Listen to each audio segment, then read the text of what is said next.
Josh Allen did the Kyle Brandt 10 Questions podcast, and there were several different news items that emerged from there, and one specifically relates to his contract and the possibility that at some point Josh Allen could be subject to the franchise tag, the same way a guy like Dak Prescott or Kirk Cousins was at the quarterback position. Here is the portion of that podcast from Josh Allen regarding his thoughts on the franchise tag.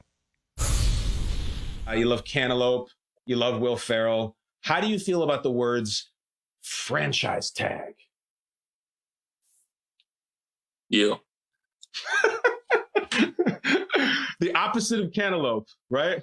Yep, exactly. And I don't think it's great for the team nor the player. And again, I need to do more research on it. But if you look at the guys that have been tags in the past couple of years, as far as the quarterback position goes, was Dak and Kirk Cousins. And at the end of the day, you can make the case that they should have just done the deal the year prior or the couple years prior. So it is what it is. At the end of the day, whatever happens, happens. And, it's not going to deter me from trying to be, like I said, the best quarterback for the Bills. He made it clear separately he wants to be in Buffalo for a very long time. Yeah. The connection between Josh Allen and Bills fans is extremely strong after what happened last year when his grandmother Patricia Allen died and all the money that poured in to the Children's Hospital in Buffalo. It was a great story, and I can't imagine him playing for any team other than the Bills. But, Chris, there's a business side to this. And Josh said he needs to do more research on it. I actually wrote an item about this right before the show. He doesn't need to do any research. He just watched the show and will tell you how it works. It's bad for the player the first year. It's great for the player the second year. It's awesome for the player the third year.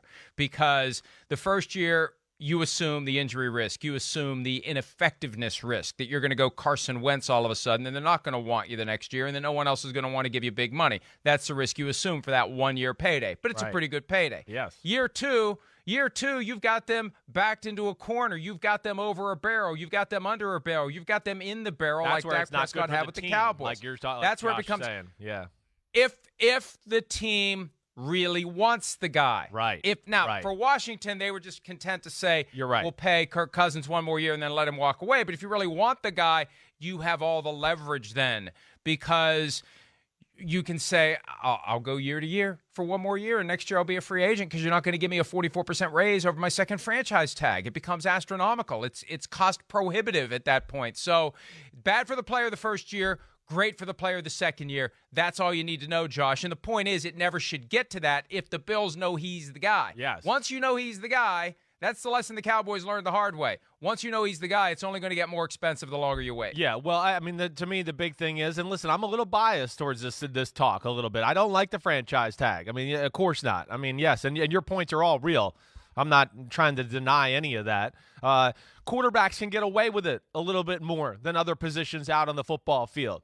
They don't have to take on as much risk because of the rules, like we've always talked about, the way quarterbacks are protected this day and age. That's why we don't even need 3 quarterbacks on a roster nearly as much anymore. It's because of that aspect. We don't see them dropping or getting hurt quite the same way. So it is a little easier for the quarterback to survive that, especially a really good one.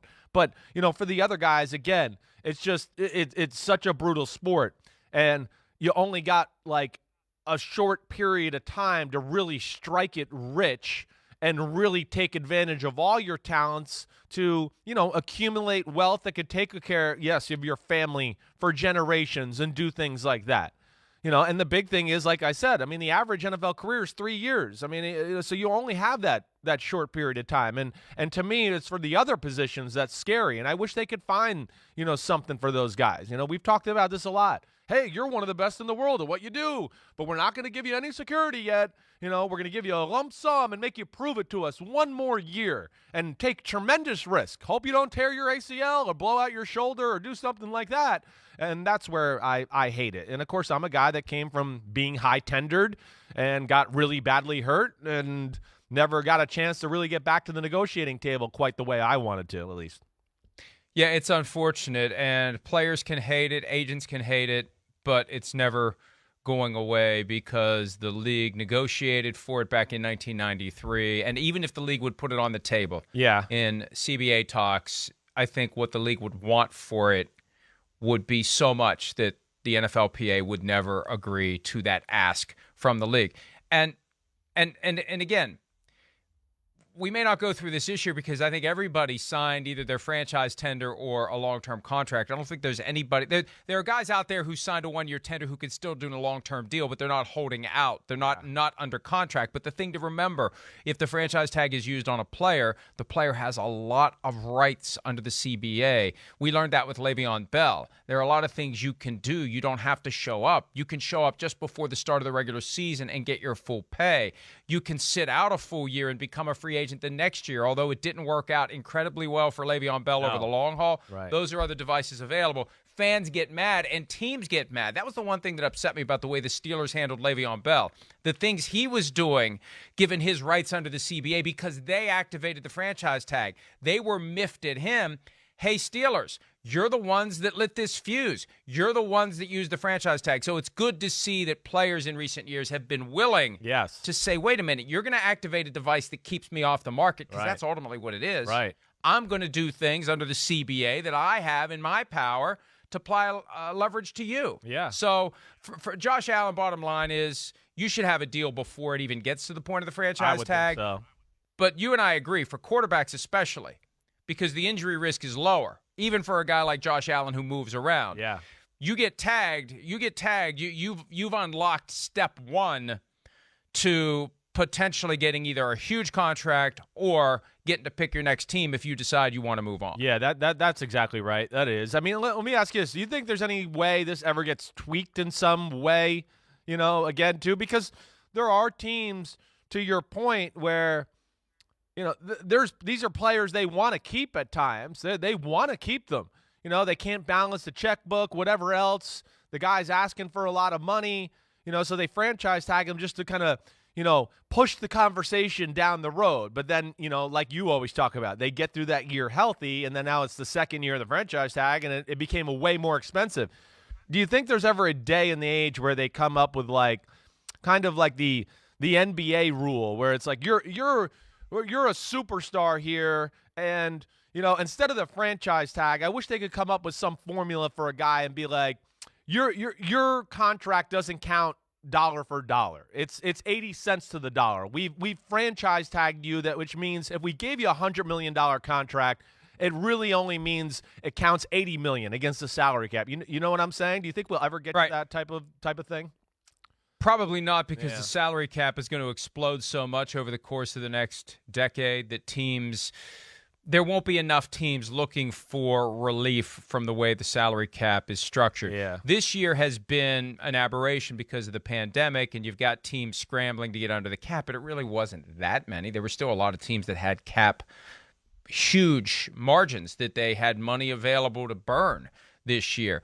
I think as we get more and more cap dollars, it's going to be less and less imperative that they find a way to make it all work. Teams will use that as a way to negotiate with one given player at one given time to get that player to take less. Right. But I think grand scheme of things, there's going to be so much money flowing into the marketplace and into the salary cap formulas for the teams in the coming years that it just won't be an issue. And unfortunately, the franchise tag, like I said, it's never going away, and the best players pay the price, but there is a way to play the game, and especially at the quarterback position, if you have to do it, you can play the game and you can win. It's just Kirk Cousins wrong. Played the game. He won it one way. Yeah. Dak Prescott won it a different way. Yeah. But the quarterbacks are 2 for 2 under the franchise tag over the past 5 years. Yeah, right. Yeah, I mean, they definitely are. But for me, it's wrong. It's wrong for everybody else, especially every other position. The sport's just too brutal, physical, everything about it. You're assuming all the risk. And like we said, a lot of, again, you're taking away the advantage of a guy's number one skill in life to really be able to capitalize off that.